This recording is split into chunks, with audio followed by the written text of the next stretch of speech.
ergonomics is also about movement. With movement, comfort is improved. So the human body becomes uncomfortable and over time injured with the lack of movement. So the literature, for example, for people with osteoarthritis now is keep moving. Oh, but I have arthritis in my joints. I know. Keep moving. So if you build that into the design of workstations and the monitors can be moved fore and aft and at different heights, etc., you're creating that movement coupled with a chair that is well suited to that environment. That's how you enhance comfort. Create movement in the workplace. Welcome to Workspace Design Lab, the show where architects, interior designers, and workplace leaders explore the future of workspace interiors. Each week, we dive into ergonomic office design, modern workspace trends, and sustainable furniture solutions that improve well-being and performance. I'm Syl Vander Park, and together we'll uncover the stories, strategies, and innovations that help you design offices that truly work. Let's dive in. Here we are with Jane Sleeth from Optimal Performance Consultants. Now, you're based out of Canada. How far do you look at ergonomics? Geographically, across Canada. So we actually have a team of consultants from St. John's, Newfoundland, all the way to the island in British Columbia. Oh, wonderful. Is it office? When I started the business over 35 years ago, it was predominantly manufacturing.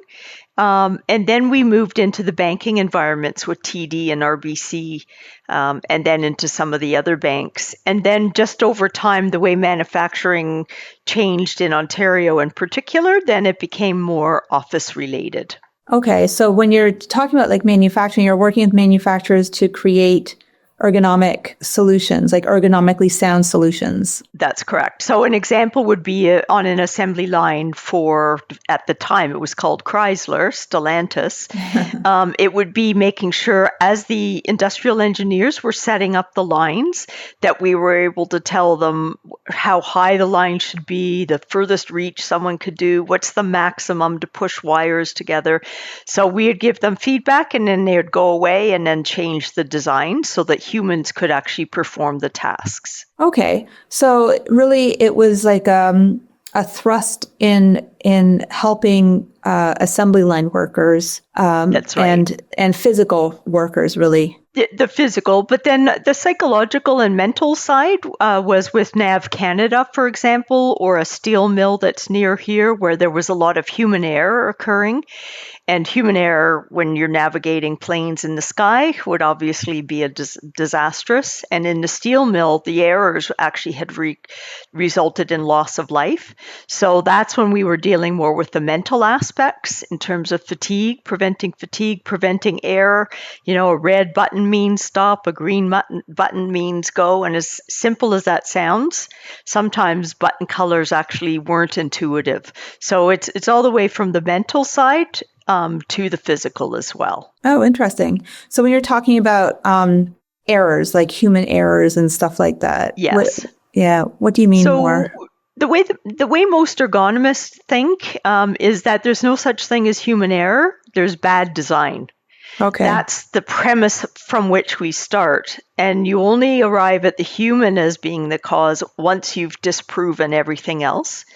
So is it the machinery? Is it the color of the button? Is it 12-hour shifts and people are fatigued and making mental errors? Quite often, whenever we read about any sort of accident, whether it's an air accident or the bus full of the hockey players that was hit by the truck, right away everyone zoomed in on the human being.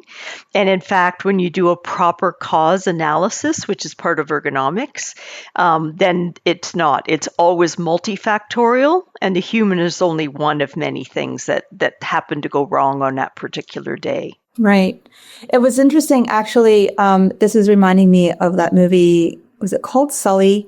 It was about, Captain Sully when he landed the plane in the Hudson, the Miracle on the Hudson. And it was a really interesting review. And he said, well, you have to take into all of these other considerations. That's right. And that's where things like AI and machine learning is becoming a little bit frightening, because who's telling the machine and AI to make certain decisions? It's a human at Right. that end. So Right. are we going to try to minimize errors? And Sully, think of the decisions he was making.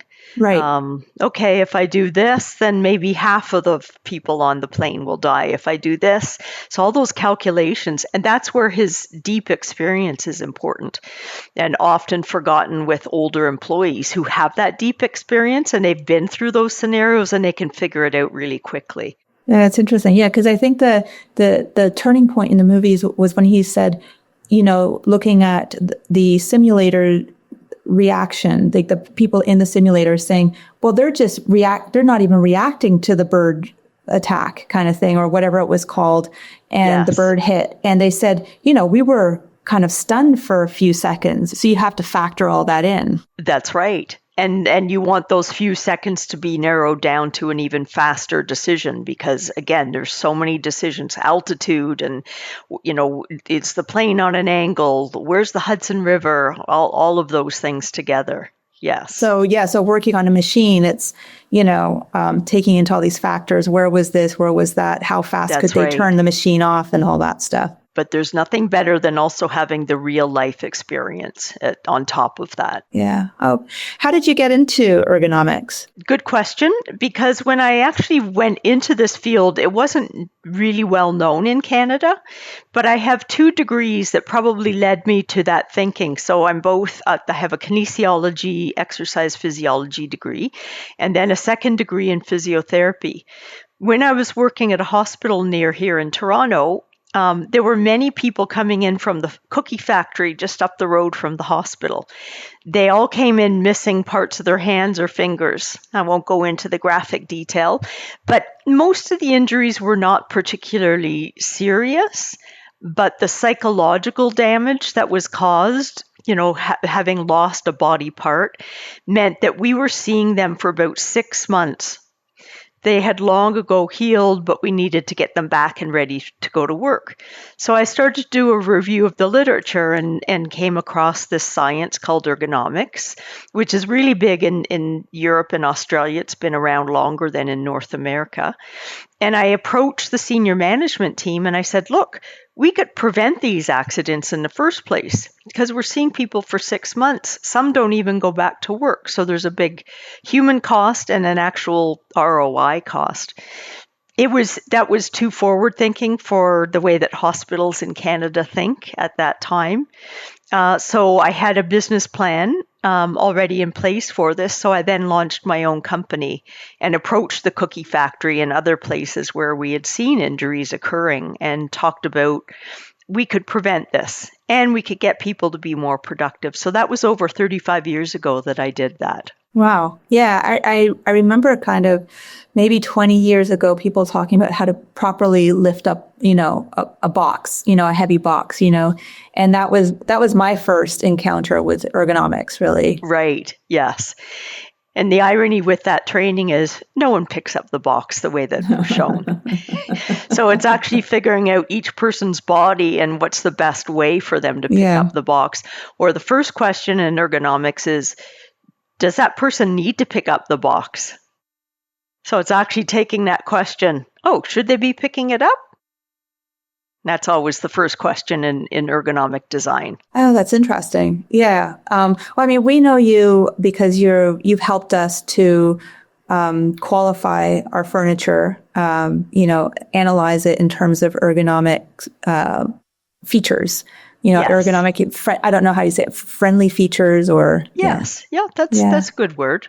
Well, what's interesting is that with my 35 years and working with industrial engineers, the industrial engineers came about, at first they saw us as, you're going to cause us to stop the lines, it's going to be costly, you won't help us. Once that was proven to them, then we became a team. Okay, you're thinking of designing this?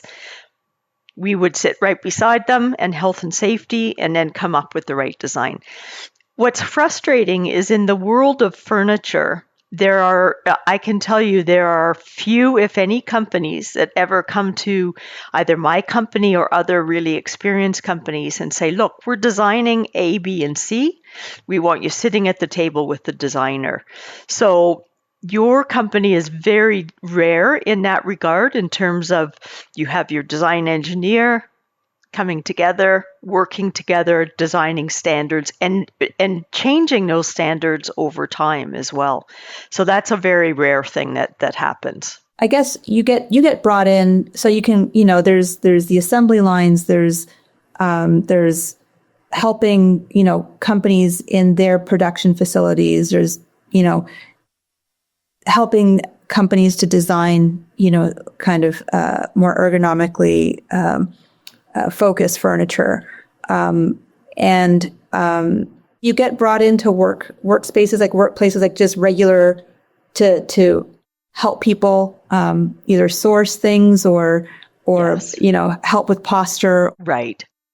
So depending on the company, some are more forward thinking than others. Some, for example, BMO, and I'm not putting a plug into any one company, but BMO, RBC in the past would bring us in and say, look, we're thinking of totally redesigning the capital markets area. We want you to come in and study what people do. What are their mental demands? What are their physical demands? How often do they take breaks? What are their issues? What are the employees saying is an issue? And then we sit with the designers and would actually be able to look at their designs, make modifications, and then help them as a third party to decide what's the best furniture. So often we will review seating, workstations, meeting room tables, all of those things, and then we'll narrow it down to 3 companies, all based on those objective standards similar to the design of your workstations. And so that's the best and most effective use of ergonomics.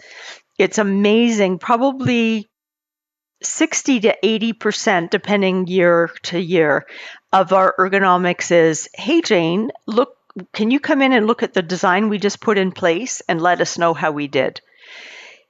That puts us in a bit of it creates a conundrum, because we could actually get someone fired for not having us there in the first place.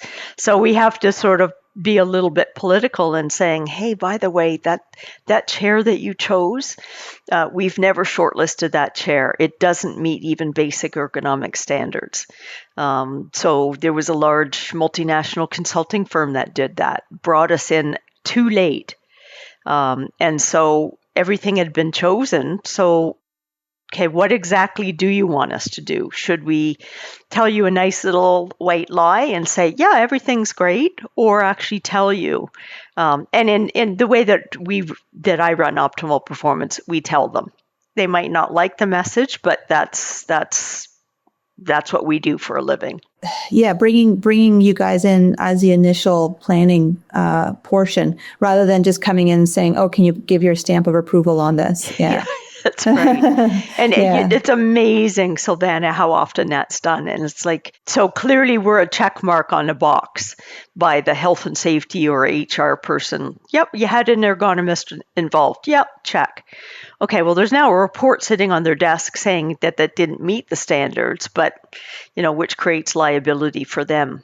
And the irony is, it's so much cheaper to bring an ergonomist in right at the start. So then you don't need us at the end to sort of clean up the design mess that often occurs. Yeah, no, I think maybe it's just not mainstream enough, or something that people think, oh, automatically let's get the ergonomist and ergonomist, excuse me. In fact, I've always been frustrated a bit by, for example, the Canadian Association, who didn't market ergonomics to the right people.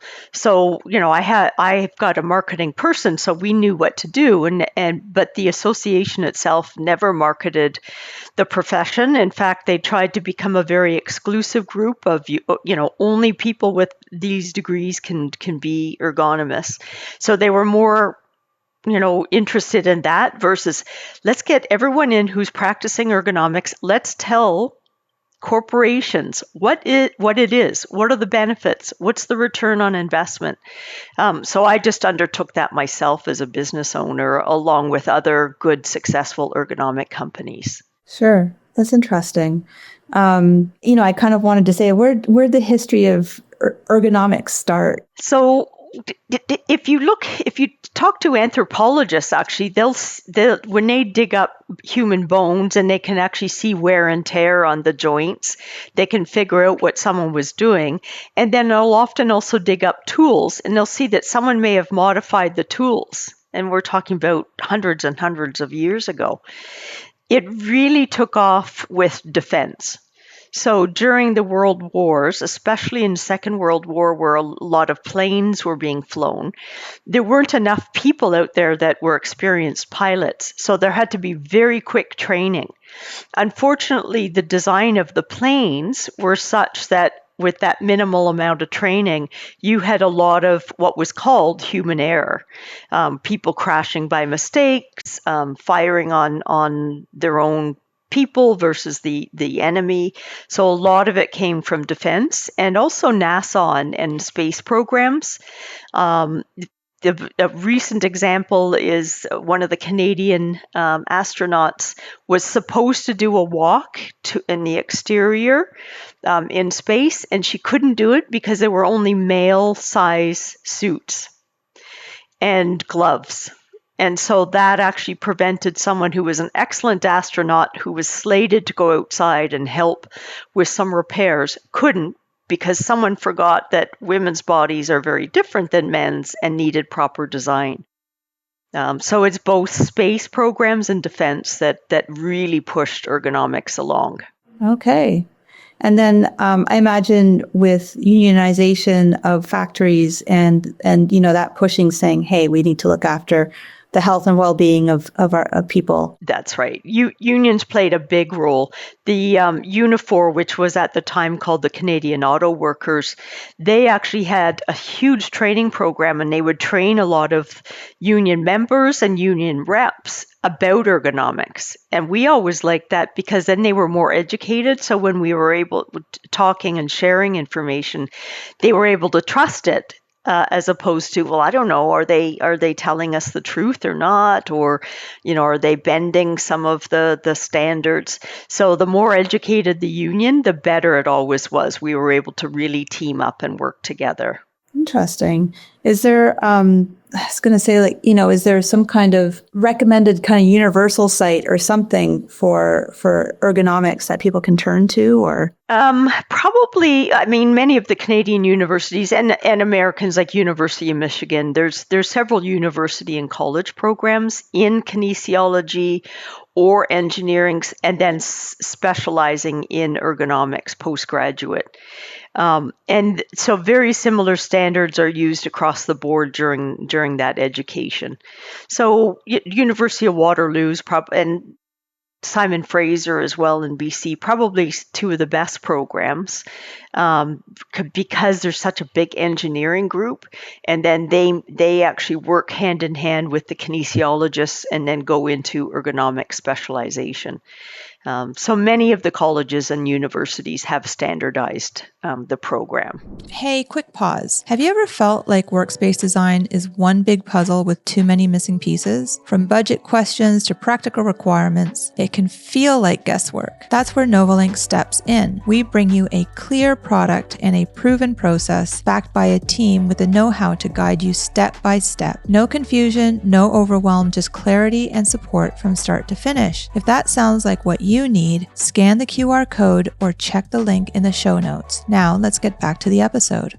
It's very broad. I guess people just maybe don't label it as ergonomics, or is it mindful design, or is it thoughtful design, or something like that, That's right. Universal design, inclusive design, which is the terminology that we use when we're dealing with a population of people with disabilities. So you're right, there's a broad spectrum. It might be an industrial psychologist also involved in the mental demands part of things. So it is a really broad spectrum. Yeah. So, kind of you can have a whole department looking at various aspects of ergonomics, really. Yes, yeah. And ideally you have all those. What's is there a next kind of frontier of ergonomics that you're seeing, or? I think the frontier that we have to overcome in North America is actually the benefits of ergonomics being known more. In the UK, for example, I joined their associations because they're so more advanced. And I always recommend to any young ergonomist to do the same. The frontier in North America remains getting the word out about what's the benefit of having an ergonomist on the team. So that's it shouldn't be a frontier, but it still is. The other frontier is getting interior designers and architects to bring ergonomics and inclusive design into. I have sat with several groups. I've provided lectures and talks, etc. And we cannot get that part of the design community to embrace ergonomics and inclusive design. As a result, we're brought in again after the fact by another group, usually HR or health and safety, or it could be an operations person, to say, these designs were supposed to help people work better, but it's not happening. We're not seeing any return on the investment we made. Well, because the design looks great, but it's not functional. So those are the two areas. Yeah, because I'm starting to see inclusivity more in certain like architect and interior designer groups. There's certain people that are specializing in it now. I've yet to really, explore that to see how far it goes. Like, is it social? Is it ergonomic? Is it design, functionality kind of related? Is it, exactly what does inclusive mean? So again, good design will take into account. So for example, I was asked by RBC several years ago, hey, we're buying all new chairs for the office that we have in Barbados. Can you help us decide what's the best furniture? So my first question is, who's working in that? What's the population like? So instead of using North American anthropometric data, and anthropometrics is the size and dimensions of all the parts of the body, predominantly the people that work in the banking industry in Barbados are women and local, so people who are from Barbados. So I actually used their anthropometric data to make sure that the chairs that they were going to be sitting in, the desk heights, etc., would meet a smaller, shorter female end user. But at the same time, being cognizant of the fact that, of course, you're going to have men being hired or a variety of people, but we bias the data more towards their anthropometrics. So it's important to know what population you're studying for.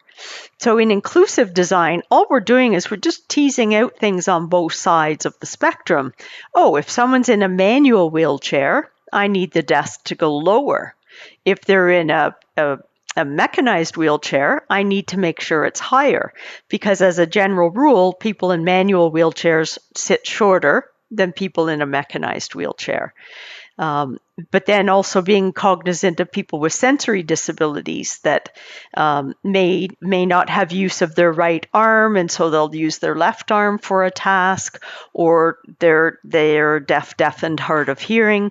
So it's just teasing out who we're actually designing for. Excellent design means that you're pretty much trying to go across the spectrum from that shorter person in a manual wheelchair to the tall 6'7" North American male who's also going to work there. So the better the design, the more we tease that out. Oh, that's interesting. And I imagine there being some flexibility to changes in the future or something like that. That's right. So flexibility is a key with ergonomics. So sometimes you'll see an advertisement and someone will say, oh, it's an ergonomic toothbrush, or there's a keyboard that doesn't have any adjustability in it and is called ergonomics. There's no standard in place to actually call out companies that call themselves ergonomically designed. Unless there's adjustability in it, it's not truly ergonomic, because I need to fit a 4'9" person to that keyboard, for example, or the height of a workstation. all the way to that 6'7" male, because we're going to see both. So having that adjustability, and the greater the variability, the better the ergonomics. I was just thinking it reminds me of kind of organic food. It's like, what's the regulation on organic? There's Right. ergonomic. People are just using it because it's a buzzword. Yes. And to really cut through, and for people to say, you know what, it's really worth it to really pursue a real standard, because it does help people work better. Truly. That's correct. Yeah. And there are standards out there and guidelines, and it's important. So a really good ergonomics firm will only use standards and guidelines. One of the things that helped us to become very disciplined about the use of standards and guidelines is because I had consultants from St. John's, Newfoundland to the island, and in BMO's case in Chicago and Minneapolis, is that we all had to use the same standards. So no matter which consultant was assigned to do that job, they were going to find the same findings as if I had done that. And that's called inter-tester reliability, meaning that if I assigned you to do it or me, we're going to find the same findings. That's what's critical in terms of having standards and the discipline. And in fact, many of the unions we worked with made sure that the management had those standards in writing, and we had to be very careful. Yes, it meets standards. No, it doesn't. Back to the drawing board. So it made it a little more black and white so that the science really came through instead. Yeah, because there's proven things. Yes, it's right. Proven aspects about head tilts and this and that, Yeah, that's right, over time. And like any good evidence, and so many people are struggling with understanding science and how to read evidence. It's also making sure that, in our case, we do a lot of education about, okay, it's been well studied, or you hear some of these catchphrases. The evidence shows, okay, how much evidence? Is it good evidence? Was it a well-designed study? Is it a big population that you're looking at? So it's got to be gold standard evidence brought to make those standards. I guess one of the questions that I have is, when you go to, let's say, calculate a chair's ergonomic value, and you're saying, okay, I'm going to sit down in this chair. Are you using, your body to say, this is uncomfortable? Is this, you know what I mean? Or so that's where you can use the anthropometric data. So what's interesting is we've had several males that are about 6'3" to 6'7". When they sit, they don't sit like a tall male. So it's actually the dimensions of their body versus the length of their legs, etc. So our dimensions change depending on the posture we're in. A well-designed chair will account for that. So a good chair will have lots of adjustability built into it, so that I can get that, hopefully a 5'0" female to a 95th percentile male, so about 6'1" into the chair. Anyone falling out of that, the manufacturer should make a very similar chair, but the dimensions will accommodate them. Okay, because I was going to say, you have the slouch sitter, and you have the proper Right. upright sitter, and Yes. now you've got this undergarments that Taylor Swift wears that apparently keeps your back straight and all that kind of stuff. Yes. Yes, that's right. As a reminder, so we do take that into account, and there's a lot of studies that literally look at how people sit during the day. Females in particular we tend to sit in the front 1/3 of the chair and look forward into the screen. Males will sit back with a much more casual posture, and the legs crossed, etc. So when we're looking at seating, we make that assumption that males and females will be using it, and it'll support both. Okay, interesting. This is fun, actually. It's like, what else? How do men and women differ in how they sit at a desk, let's say? Yeah, so guys will. There was an article in one of the Canadian newspapers probably 2 or 3 years ago about man sitting. or man spreading. So this was an argument about, men on the subway systems and the buses, way more casual, but they take up a lot more room because of their postures. Women tended to sort of shrink in size, sit on the front 1/3 of the chair, don't use the armrest. So some of that is the design to account for that, but at the same time, a lot of it is about training.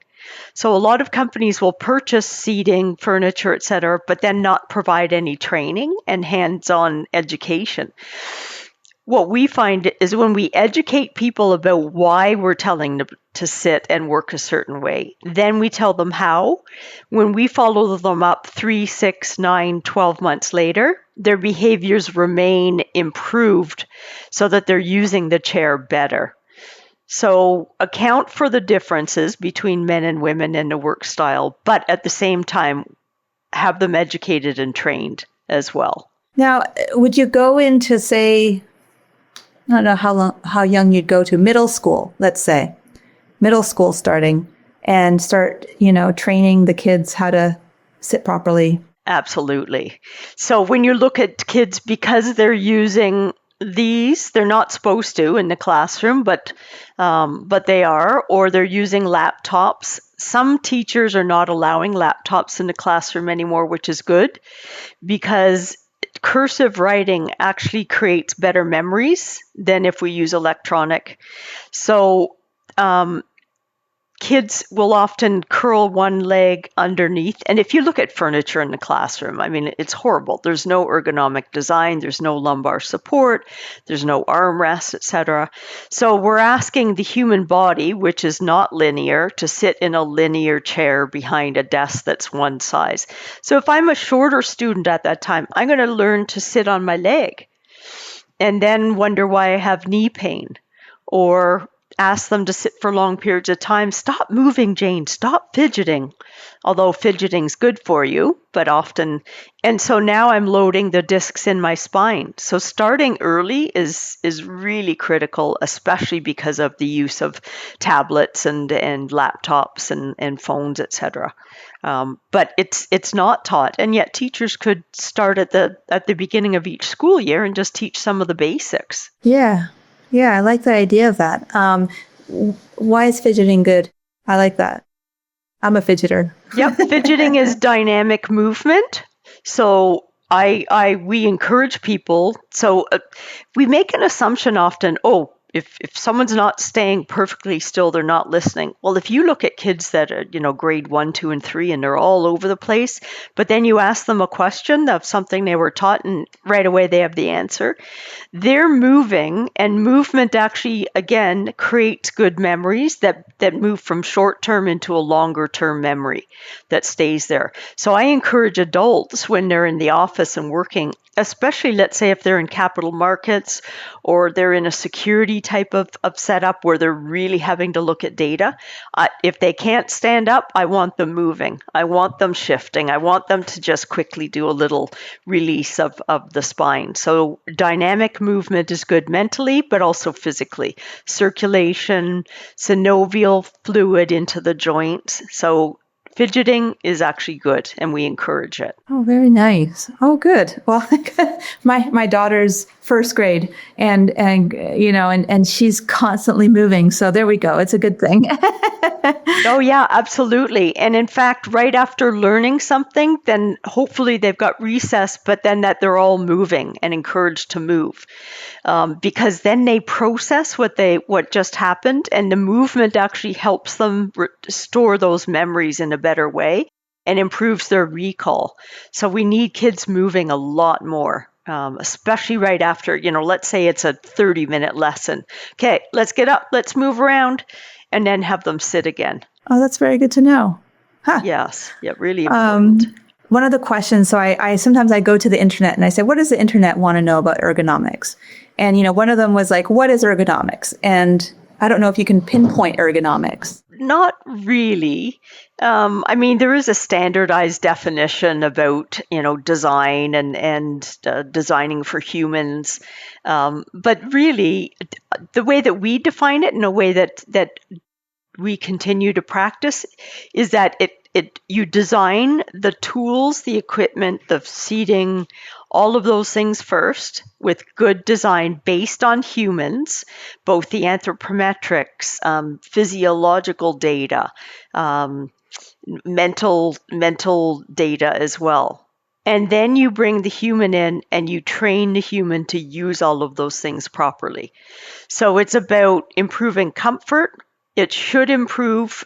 So when we worked in the auto sector and even in the pharmaceutical sector, we had to prove to the design engineers that there would be a return on the investment, which was great. It forced us to make a business case for the ergonomics.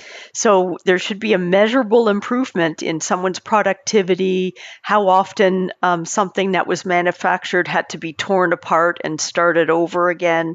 And so there's both mental, psychological, physical, but also that productivity is enhanced. The other question is, how do I prevent pain and improve comfort, especially in office and computer-heavy environments? I picked that one because that relates to us. Yeah, absolutely it does. And many of your clients, like you're talking about multiple screens, right? And having to be really focused. Often people become so focused that they don't move around, and so pain starts to occur. The benefit of having the ability to move the workstation in such a high range in your furniture, for example, is that we can get people out of sitting and we can get them standing. And when standing, again, we get them to fidget, we get them to put a foot onto a footrest and alter their posture. So ergonomics is also about movement. With movement, comfort is improved. So the human body becomes uncomfortable and over time injured with the lack of movement. So the literature, for example, for people with osteoarthritis now is keep moving. Oh, but I have arthritis in my joints. I know. Keep moving. So if you build that into the design of workstations and the monitors can be moved fore and aft and at different heights, etc., you're creating that movement coupled with a chair that is well suited to that environment. So that's how you enhance comfort. Create movement in the workplace. Standing pads. Like I have one in my kitchen. Those are nice too, or they? It's a good addition. Sometimes we won't recommend them when someone has a height adjustable workstation, only because the time it takes to move that out of the way, put the chair back, and then sit. The guidance that we give people based on the standards about the human spine, that being there, and the circulatory system, is that we don't want people to stand for more than 30 minutes at a time. The reason being, the minute someone stands up, their feet are that much further away from the heart, so the cardiovascular system is working harder. Up to 30 minutes, no problem. When you sit, the problem becomes static loading of the spine and circulation being compromised. So in fact, we want to create that. So the anti-fatigue mat isn't really as helpful. In the kitchen that you've described, you may be standing there statically for longer than 30 minutes, washing dishes, preparing food, in which case having that anti-fatigue mat does help. So there are cases where we'll recommend it, but it depends on how they're using the equipment. Goodness, this is fascinating.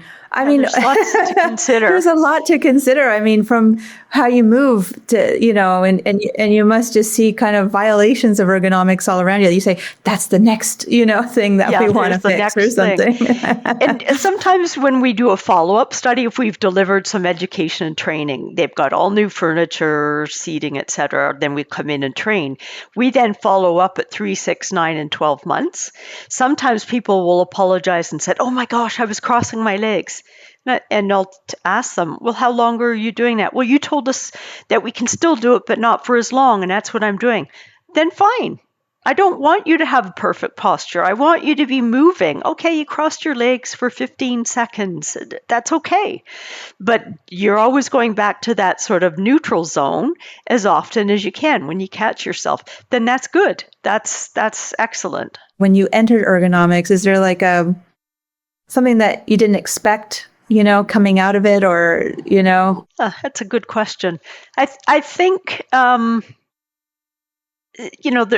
there's good things and not so good things that come out of our ergonomics. One thing is, and someone who has an MBA actually said, Jane, you and your team have mini MBAs because you're going in one type of industry, and it's manufacturing, and then there's pharmaceuticals, and then you're running down to RBC or one of the banks.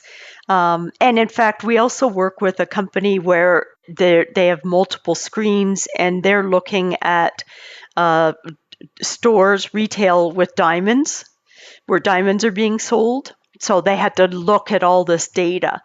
So I think the biggest thing is seeing how mentally demanding work is.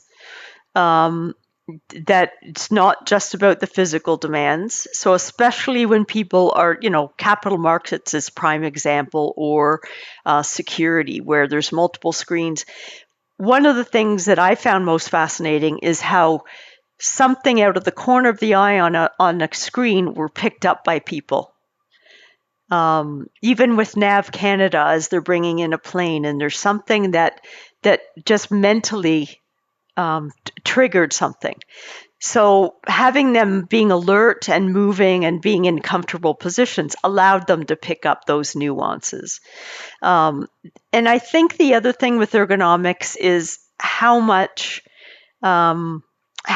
knowing that there's a return on investment is a really critical part of what we need to bring to the marketplace, that people need to. Now, a lot of people will say it's an office. How do you measure productivity?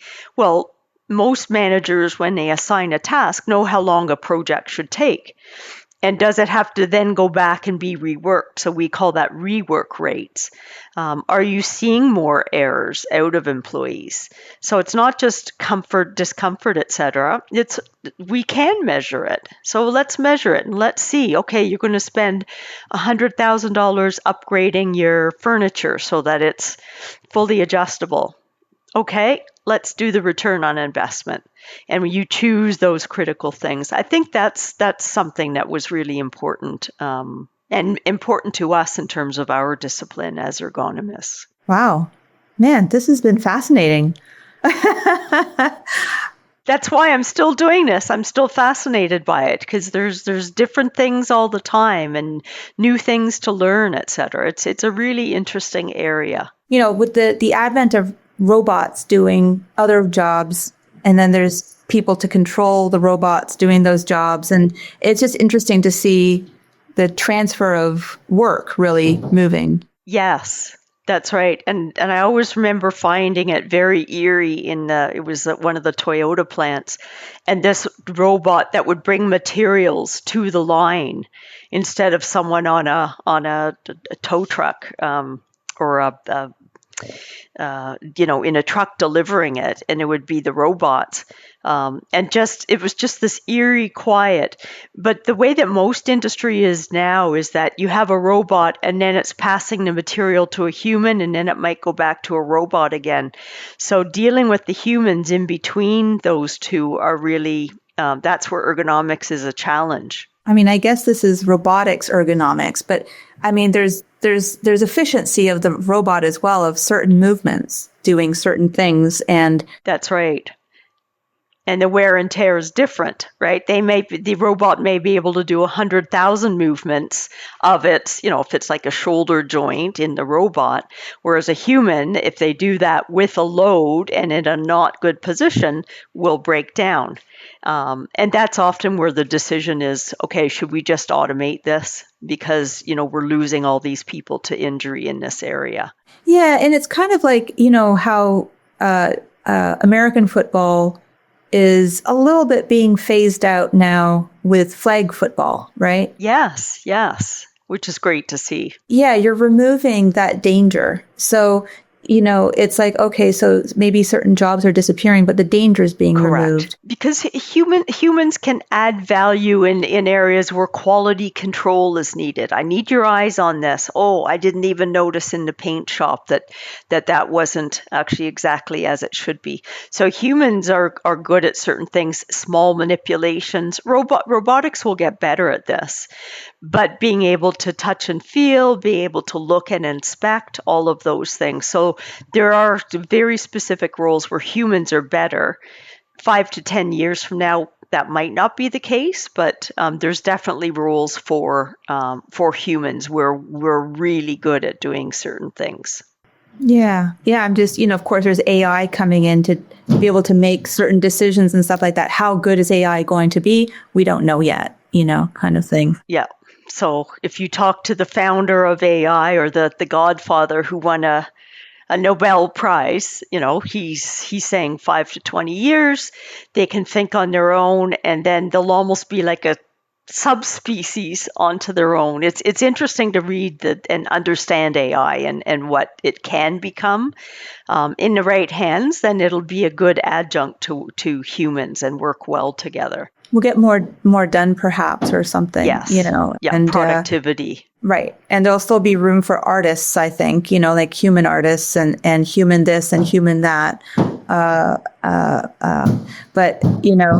Well, think of of baseball. Go Jays go, by the way. Yeah. So they're talking about replacing the umpire at the back. To my mind, and perhaps I would be labeled as a Luddite that's, old-fashioned, I like when a human error occurs in the game. It becomes part of the game. People argue about it. They might review it again. But it's the human errors that are important. So if you remove the umpire, then why don't we replace all of the players who also make mistakes? Why don't we replace them all with robots that have AI capability? I mean, the argument is there's the human part of this, which is important, as you say, in the arts and dance and music, etc. That the mistakes that are made to err is human.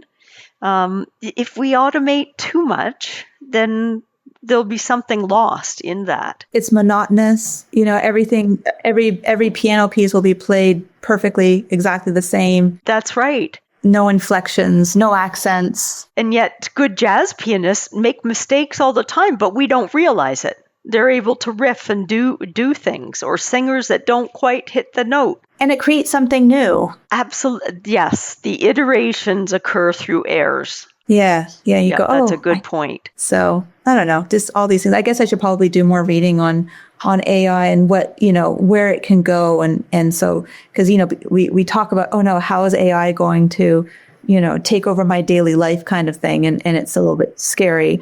Absolutely. For lots of people, it's really frightening. So one of the best writers is Yuval Harari. And he has a recent book, and it's about AI. But he explains the history of information and how AI, he also defines what AI is, because a lot of people are throwing it out there and they don't understand the actual term itself. But he gives the history of information over time, and then arriving at this point in terms of it can be a great thing if it's in the hands of not the right people. Then it's obviously going to be a tool to wreak havoc. So which is like anything. It's like gossip. Yeah, exactly. It's like you've got all this information. What are you going to use the information for? So yes, that's right. But it's like ergonomics going to be impacted by AI. I'm not sure, it's like how to understand. Over time, we should assume that most jobs. Now, I'm also a physiotherapist, and I'd hate to think that you would come in to see me as a patient and I would just switch on my little robot and it would detect, oh, there's muscle tightness over here. I will do A, B, and C. I've been a physiotherapist for so long that when I see patients, I'm actually doing the Sully calculations, obviously not as important as his, but there's all this stuff and experience and hands that know how to feel things, etc., that I'm hoping machines would never learn. plus the fact that I don't want a machine to be touching me. The human to human touch is so critical, and we can't remove that from many jobs. Right. Yeah. We as a company, we're saying, there's a whole thing of, people get not the importance, but just the meaningfulness of people coming back to the office and, getting the monitors out of the way, seeing each other, reconnecting, and what that generates. And you can't know what generates. You never know what do they say? You never know what's coming around the corner. That's the magic of life. That's right. Those happy accidents, two people bump together when they're getting their coffee from two different departments, and they're saying, oh, I've got this problem. Oh, okay, here's an innovative way to look at it. And you're right, dropping the screens down so you can visually see people, not just, hey, how are you doing? And then it's just auditory. And not everyone has enough sight to be able to do that. So, yeah, drop the screens, have that interaction, have those happy accidents occur, for sure. Yeah. Oh, well, it's been really fun to talk to you. Yeah, this has been good. Great questions. It helps me, sort of review my, the last 35 or so years as well, because there's interesting industries and things that we've seen that you just think, wow, whoever would have thought that happens in the workplace. And there's some workplaces you go in and you think, oh my gosh, how the heck do they ever get that product off the line?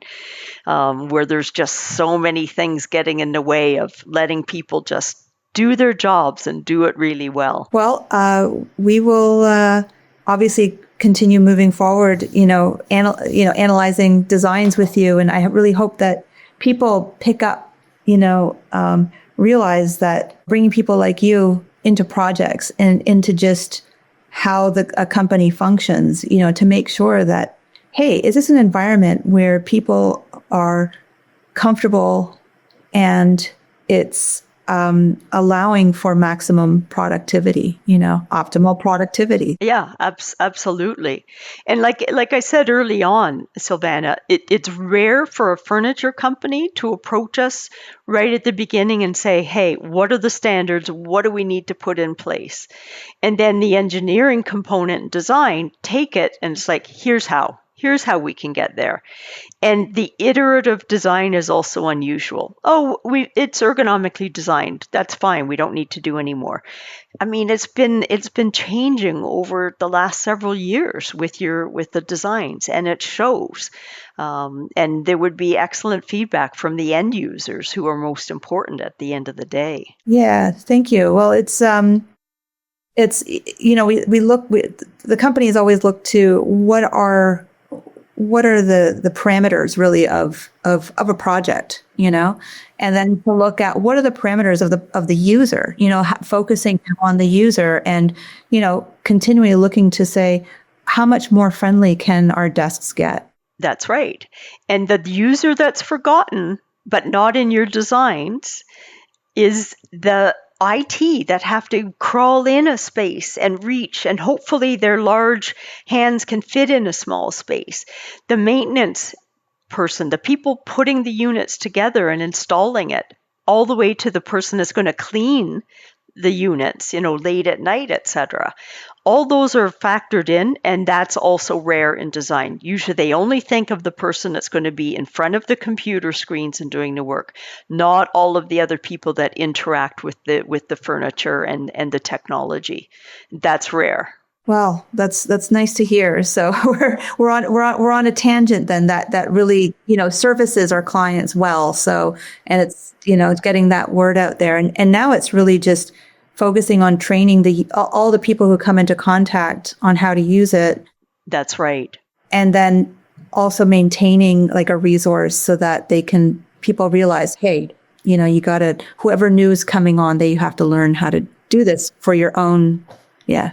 Absolutely. So when we do any training, we want as many people as possible in that group, because we want them to then become the internal experts, so that you shouldn't have to call us in. No, we've got this. We have an ergonomic committee.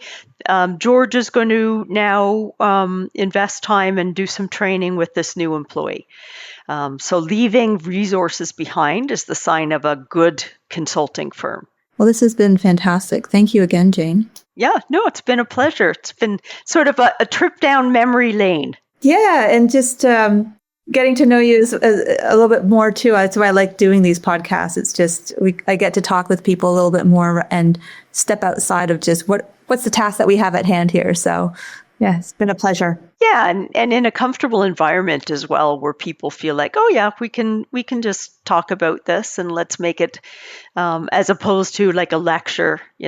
This is ergonomics. This is how to do it. Yes, yeah. No, it's a great. Well, and even that, it's how I'll retain more information too. So Absolutely. hopefully everybody watching or listening will retain all this too and apply it and remember you guys. So what's your website where they can find you, or what's the best way to find you? Your website is optimalperformance.ca. And we also have a stronger presence in LinkedIn, where I'm often writing articles and putting posts in there. So that's actually a good place as well. And is that under OPC, or is that under you? It's under OPC, Optimal Performance Consultants, and then there's one under Jane Sleeth. So I have the two pages, and then they communicate with one another. But I often will post, yeah. Thanks for checking out Workspace Design Lab. If you're an architect, interior designer, or workplace professional looking to stay ahead in ergonomic office design and modern workspace interiors, make sure to follow the show on your favorite podcast platform. For more resources on sustainable office furniture and human-centered workspace design, visit us at novalink.com. Until next time.